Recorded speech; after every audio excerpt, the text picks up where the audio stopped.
Tout d'abord, merci à tous ceux qui m'ont envoyé un petit mot pour préciser leurs attentes par rapport à la psychologie pour les chefs de projet et les problèmes qu'ils rencontraient dans la vraie vie de la conduite d'un projet.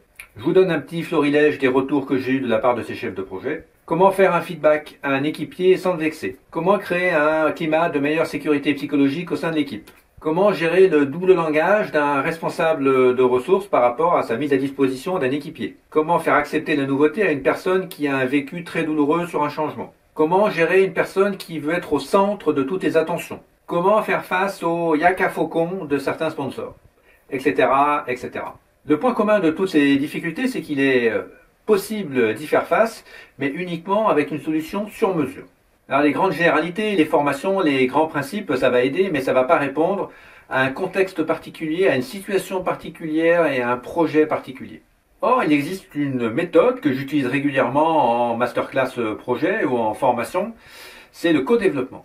Alors le co-développement, je ne l'ai pas inventé, c'est de Adrien Payette, Claude Champagne, c'est mondialement connu, c'est d'origine québécoise. Et dans les modules que j'anime, c'est souvent la partie des ateliers que mes stagiaires préfèrent et dont ils me parlent le plus après. C'est un fantastique outil d'intelligence collective qui marche particulièrement bien pour les chefs de projet qui ont des problématiques très communes, qui ont souvent une culture commune et un savoir-faire technique commun, mais à qui il manque souvent une dimension de comment résoudre les problèmes relationnels, psychologiques, qui pourtant sont souvent au cœur de la difficulté de bien des projets. Et quand il s'agit de mettre en place l'intelligence collective grâce au co-développement de différents chefs de projet pour trouver une solution à celui qui a une difficulté particulière, ça marche vraiment très bien.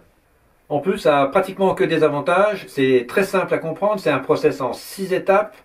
C'est très rapide, il faut 1h30 à 2h pour vraiment faire un pas très significatif dans la résolution du problème. Ça débouche sur un plan d'action extraordinairement concret. Donc c'est tout ce qui plaît aux chefs de projet. La seule difficulté, c'est qu'aujourd'hui, ces co-développements, je les ai menés qu'en face à face avec des chefs de projet lors d'ateliers ou de formations.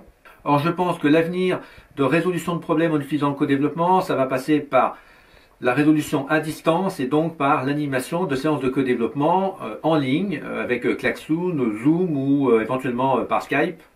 Et ça, c'est quand même quelque chose qui reste à développer.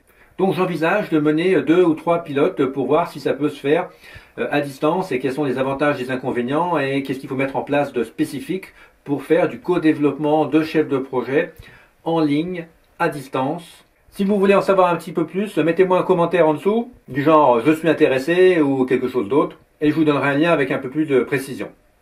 Merci.